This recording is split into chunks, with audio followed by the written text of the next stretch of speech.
Hello friends, इस video में हम एनसीईआरटी साइंस क्लास 9th के चैप्टर 2 का स्टडी करेंगे। क्या हमारे आसपास के पदार्थ शुद्ध है? Is matter around us pure? तो फ्रेंड्स, ये चैप्टर शुरू करने से पहले आइए हम देखते हैं कि आखिर इस चैप्टर में हमें पढ़ना क्या है। इस वीडियो में हम अपने चारों ओर के पदार्थ के बारे में पढ़ेंगे। हम अपने चारों ओर लाखों हजारों प्रकार के पदार्थ से घिरे हुए हैं और विज्ञान इन सभी पदार्थों को दो कैटेगरी में डिवाइड कर चुकी है। पहला है अशुद्ध पदार्थ और दूसरा है शुद्ध पदार्थ। इसके बाद फिर क्या कि जितने भी शुद्ध पदार्थ हैं, विज्ञान फिर सभी शुद्ध पदार्थों को दो भागों में बांटी है। पहला है तत्व और दूसरा है यौगिक। यानी हम कह सकते हैं कि पदार्थ को सबसे पहले दो भागों में बांटा गया है, अशुद्ध पदार्थ और शुद्ध पदार्थ। फिर शुद्ध पदार्थ को भी दो भागों में बांटा गया है, तत्व और यौगिक। तो इस वीडियो में और इस चैप्टर में यानी चैप्टर 2 में हमें इन सभी के बारे में डिटेल जानकारी लेना है। तो आइए सबसे पहले हम देखते हैं कि आखिर अशुद्ध पदार्थ और शुद्ध पदार्थ होता क्या है। अशुद्ध और शुद्ध पदार्थ का वास्तविक मतलब क्या है? जब पदार्थ के कण अलग अलग रासायनिक प्रकृति के हों तो उसे अशुद्ध पदार्थ यानी मिश्रण कहा जाता है। जब किसी पदार्थ के जो कण होते हैं, चूंकि हम जानते हैं कि कोई भी पदार्थ जो है अत्यंत छोटे छोटे कणों से बने होते हैं जिन्हें हम अणु या परमाणु के नाम से जानते हैं। तो जब किसी पदार्थ के कण अलग अलग प्रकार के रासायनिक प्रकृति के हो यानी एक जैसे कण न हो तो वैसे पदार्थ को हम अशुद्ध पदार्थ यानी मिश्रण कहते हैं। एग्जाम्पल के तौर पर हम ले सकते हैं समुद्र का पानी, वायु, मिट्टी इत्यादि। अब कैसे? हम एग्जाम्पल लेते हैं समुद्र का पानी। तो समुद्र का पानी में क्या है कि पानी में नमक का मिश्रण होता है। तो ये जो समुद्र का पानी है इसमें एक जैसे कण नहीं रहते हैं। इसमें क्या होता है कि जल के भी कण रहते हैं और नमक के भी कण रहते हैं। तो जल के कण का रासायनिक प्रकृति कुछ अलग होता है और नमक के कण का रासायनिक प्रकृति कुछ अलग होता है। तो हम कह सकते हैं कि ये जो समुद्र का पानी है ये एक जैसे रासायनिक प्रकृति वाले कणों से नहीं बने होते हैं, ये अलग अलग रासायनिक प्रकृति वाले कणों से बने होते हैं। यानी सीधा सा मतलब है कि अशुद्ध पदार्थ वैसे पदार्थ हैं जिसके कण अलग अलग प्रकार के हों और शुद्ध पदार्थ वैसे पदार्थ हैं जिसकी कण एक जैसे हो। जब पदार्थ के सभी कण समान रासायनिक प्रकृति के हों तो उससे शुद्ध पदार्थ कहा जाता है, जैसे लोहा, जल, तांबा इत्यादि। अब कोई भी एक एग्जांपल ले लेते हैं शुद्ध पदार्थ का, जैसे लोहा। तो लोहा क्या है कि लोहा लोहे के परमाणुओं से मिलकर बना होता है। तो इसमें जितने भी कण हैं सभी कण क्या है ना, लोहे का परमाणु, और सभी कण का रासायनिक प्रकृति एक जैसा है। यानी हम कह सकते हैं कि लोहा जो है ये एक शुद्ध पदार्थ है। उसी प्रकार जल जो है, जल भी एक शुद्ध पदार्थ है, क्योंकि जल जो है ये जल के अणु से मिलकर बने होते हैं और जितने भी अणु हैं सभी एक जैसे रासायनिक प्रकृति के होते हैं। तो यानी हम कह सकते हैं कि अशुद्ध पदार्थ दो अलग अलग प्रकार के पदार्थों से मिलकर बनते हैं और शुद्ध पदार्थ एक ही प्रकार के पदार्थ से मिलकर बना होता है। जब हम शुद्ध और अशुद्ध पदार्थ के बारे में स्टडी करते हैं तो हमारे सामने जनरली एक कंफ्यूजन रहता है। जब हम मार्केट जाते हैं और कुछ उपयोगी पदार्थ की खरीदारी करते हैं, जैसे शुद्ध घी, शुद्ध दूध या शुद्ध शहद इत्यादि, तो उसके डब्बे के ऊपर लिखा हुआ रहता है कंपनी द्वारा शुद्ध घी, शुद्ध देसी दूध या शुद्ध शहद। तो अब हमें समझना है कि क्या विज्ञान के दृष्टिकोण से घी एक शुद्ध पदार्थ है, दूध एक शुद्ध पदार्थ है, या फिर शहद जो है क्या ये वाकई में एक शुद्ध पदार्थ है। चूंकि विज्ञान का जो कंसेप्ट है ये कुछ अलग है। अब हम एग्जांपल ले लेते हैं शुद्ध दूध का। चूंकि दूध में क्या होता है ना, दूध में प्रोटीन होता है, दूध में कुछ कार्बोहाइड्रेट्स भी होती हैं, दूध में पानी होता है, दूध में कुछ विशेष प्रकार के मिनरल्स होते हैं। यानी हम कह सकते हैं कि दूध जो है ये एक जैसे रासायनिक प्रकृति वाले कणों से नहीं बने होते हैं, बल्कि ये अलग अलग प्रकार के रासायनिक कणों से मिलकर बने होते हैं। यानी विज्ञान के दृष्टिकोण से घी, दूध, शहद ये सभी जितने भी पदार्थ हैं ये शुद्ध पदार्थ नहीं है, ये अशुद्ध पदार्थ हैं, क्योंकि इसके जो कण हैं ये सभी कण एक जैसे रासायनिक प्रकृति वाले नहीं होते हैं। तो अब उम्मीद करता हूं कि ये कंफ्यूजन जो है शुद्ध घी, शुद्ध दूध या शुद्ध शहद, तो ये हमारे दैनिक जीवन के लिए हम यूज करते हैं शुद्ध शब्द, लेकिन वास्तव में विज्ञान की भाषा में अगर हम बात करें तो इसमें शुद्ध शब्द का प्रयोग करना ठीक नहीं है। अब तक के डिस्कशन में हमने शुद्ध और अशुद्ध पदार्थ के बारे में जानकारी ले लिया। अब हमें समझना है मिश्रण को। मिश्रण यानी मिक्सचर क्या होती है एक मिश्रण। चूंकि जैसा हमने पहले ही डिस्कस किया कि अशुद्ध पदार्थ को मिश्रण भी कहा जाता है, तो यानी हम कह सकते हैं जब दो या अधिक शुद्ध पदार्थ किसी भी अनुपात में मिले हों तो उसे मिश्रण यानी मिक्सचर कहा जाता है। जैसे जल में नमक का घोल या वायु में गैसों का मिश्रण। चूंकि मिश्रण क्या है, जब दो या दो से अधिक शुद्ध पदार्थ किसी भी अनुपात में मिले हों तो वैसे मिलावट वाली पदार्थ को हम मिश्रण यानी मिक्सचर कहते हैं। अब इसका सबसे अच्छा एग्जाम्पल है जल और नमक का घोल। जब हम जल में कुछ नमक घोल देते हैं तो जो हमें मिश्रण प्राप्त होती है, जो मिलावट वाली पदार्थ प्राप्त होती है, चूंकि ये दो अलग अलग रासायनिक प्रकृति वाले पदार्थों के मिलने से बनती है, जल और नमक, तो ये जो है ये वास्तव में एक मिश्रण है। उसी प्रकार वायु जो कि हम सांस लेते हैं यह भी वास्तव में एक मिश्रण है, क्योंकि वायु में अनेक प्रकार की गैसों का मिलावट है, oxygen, carbon dioxide, nitrogen, argon इत्यादि। मिश्रण को लेकर सबसे बड़ी जो बात है वह यह है कि इसमें घटक पदार्थों का गुण विद्यमान रहता है। अब हम एग्जाम्पल ले लेते हैं कि जल और नमक का घोल। तो जब हम जल में नमक घोल देते हैं और एक हमें मिश्रण प्राप्त होती है, तो इस मिश्रण में जल के भी गुण होते हैं और नमक के भी गुण होते हैं। ऐसा नहीं है कि जल और नमक के मिला देने से एक नए प्रकार के पदार्थ बन जाते हैं जिसका जल या नमक से कोई लेना देना नहीं है।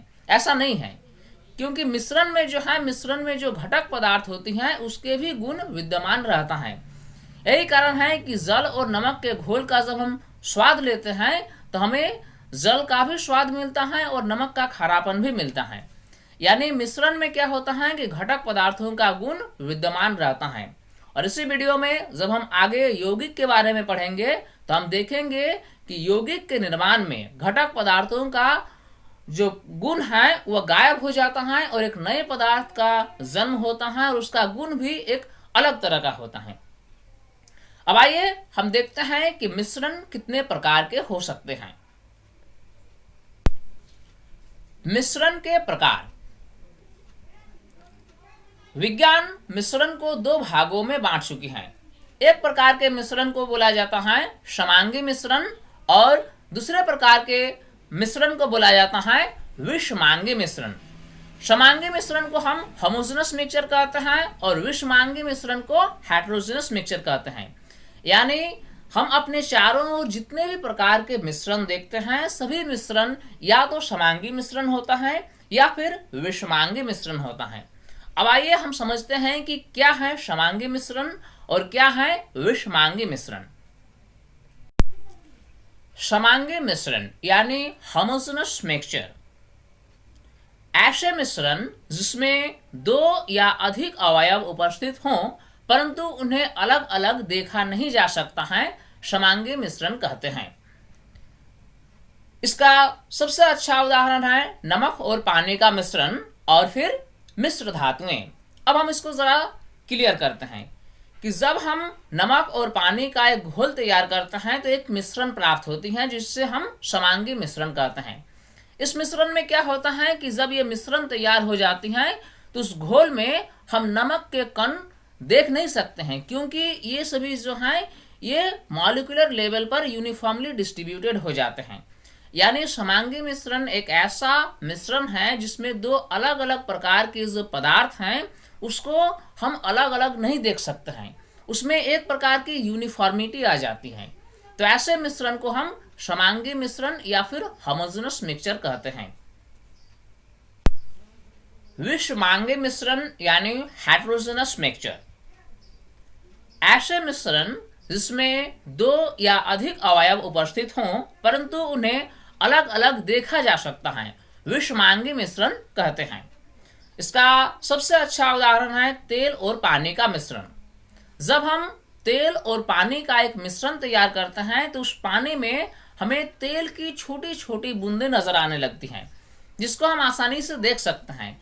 तो ऐसे मिश्रण जिसमें पदार्थ जो हैं ये अलग अलग दिखाई देते हैं, तो वैसे मिश्रण को हम विषमांगी मिश्रण यानी हेटेरोजेनस मिक्सचर कहते हैं।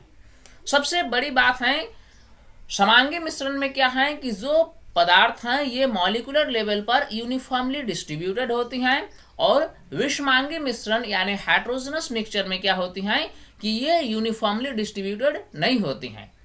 तो समांगी मिश्रण और विषमांगी मिश्रण दोनों ही हम अपने चारों ओर के माहौल में देख सकते हैं। हमने विलेन यानी सॉल्यूशन शब्द को कई बार पढ़ा भी है और सुना भी है। अब हमें देखना है कि आखिर विलेन यानी सॉल्यूशन होता क्या है।